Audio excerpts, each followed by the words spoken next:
Telangana cabinet సమావేశంలో కీలక నిర్ణయాలు తీసుకున్నారు. 50% రిజర్వేషన్స్ పై నివేదిక ఇవ్వాలని డెడికేషన్ కమిషన్ను కోరింది కేబినెట్. 1-2 రోజుల్లో నివేదిక ఇవ్వనుంది కమిటీ. ఈ నివేదికపై చర్చించేందుకు ఈ నెల 25న మరోసారి కేబినెట్ సమావేశం కావాలని నిర్ణయం తీసుకున్నారు.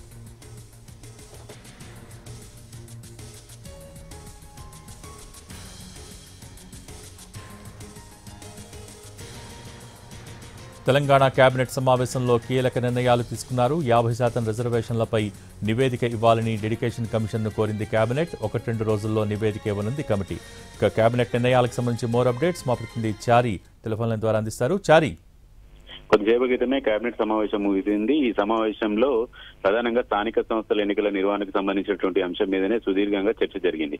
అయితే గతంలో బీసీ రిజర్వేషన్ కు సంబంధించి సీట్ల కేటాయింపు, అలాగే వార్డులు, గ్రామ పంచాయతీల వారిగా రిజర్వేషన్లకు సంబంధించినటువంటి నివేదిక వచ్చింది. అయితే దాన్ని బీసీలకు 42% ఇస్తూ ఇచ్చారు. అయితే అది లీగల్ గా ఇబ్బంది ఉంది కాబట్టి కోర్టులు కూడా లోకల్ బాడీ ఎలక్షన్స్ ని 50% రిజర్వేషన్ మించకుండా చూడాలి అని చెప్పినటువంటి నేపథ్యంలో మళ్ళీ డెడికేషన్ కమిషన్ ని ఏర్పాటు చేయాల్సి ఉంటుంది. ఆ డెడికేషన్ కమిషన్ కి సంబంధించి కేబినెట్ ఒక నోట్ ని పంపించింది.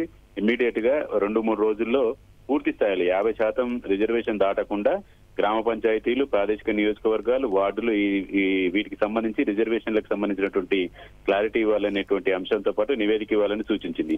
ఈ 2-3 రోజుల్లో ఈ కమిషన్ నివేదిక వచ్చిన తర్వాత తిరిగి 25వ తేదీన మరోసారి కేబినెట్ భేటీ కాబోతుంది. ఇంతలో 24వ తేదీన కూడా హైకోర్టులో కేసు విచారణ ఉన్నటువంటి నేపథ్యంలో ఎన్నికల నిర్వహణకు సంబంధించి వీటి మీద కూడా లీగల్ గా ఎలాంటి ఇబ్బంది లేకుండా కూడా ఉండే అవకాశం ఉంటుంది. కాబట్టి 25వ తేదీన మరోసారి కేబినెట్ సమావేశాన్ని ఏర్పాటు చేసి డెడికేషన్ కమిషన్ ఇచ్చినటువంటి నివేదికకి అప్రూవల్ ఇవ్వబోతున్నారు.